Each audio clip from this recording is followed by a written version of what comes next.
ఈశాన్యానికి వంగినాయి, ఈశాన్యానికి వంగినాయి. ఇది ఈశాన్యం.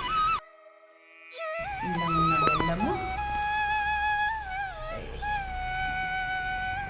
ఈ బెల్లము బియ్యము.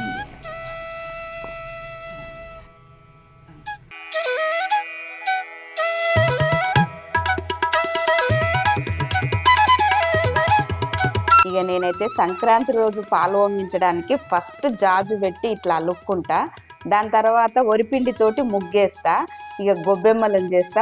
గొబ్బెమ్మలు ఎక్కడైనా కూడా రెండు రెండు పెడతాం కదా, ఇట్లా చిన్నది ఒకటి పెద్దది ఒకటి. పసుపు కుంకుమతోటి అలంకరణ చేసుకొని మన మిద్దె తోటలో వచ్చిన పిండి కొమ్మలు ఇట్లా పెట్టేసుకొని గరక బాగుంటుందని ఇట్లా రోజ్మెరీ పెట్టిన, ఇంకా శంకు పూలు 5 వరుసల దారము చుట్టూరా ఇట్లా కట్టుకోవాలా. ఇంకా 2 కీరలు వచ్చినాయి, మంచిగా ఒక కీర పెట్టేసిన. మన తోటలో క్యారెట్, ముల్లంగి, ఇక దోసకాయ, వంకాయ, ఆలుగడ్డ, టమాటా, ఈ బెండకాయలు అయితే 5-6 ఉన్నాయి, 2 తెచ్చి ఇక్కడ పెట్టేసిన. ఇంకా కాకరకాయ. ఇక గొబ్బెమ్మల దగ్గర అయితే నవధాన్యాలు, రేగి పండు ఇట్లా పోసుకుంటాం కదా. ఇక తర్వాత మన తోటలో అయితే బీట్రూట్ వచ్చేసింది, ఇక దొండకాయలు, చెర్రీ టమాటాలు, చెట్టు చిక్కుడు. ఇక తోటలో చూసుకుంటే రకరకాల మిర్చిలు వస్తున్నాయి, మంచిగా అన్ని తెచ్చి పెట్టుకున్నా. ఇది మామూలుగా వాడుకునే మిర్చి, సూర్యముఖి మిర్చి, ఇదేమో బుల్లెట్ మిర్చి, ఇదేమో మనకు తెల్ల పొడుగు వంకాయ. చిక్కుల్లో చూసుకుంటే చాలా రకాలు, ఇదొకటి వింగుడు బీన్స్. ఇక ఇప్పుడైతే భలే వస్తున్నాయి చలికాలానికి ఏమో లబ్ బీన్స్.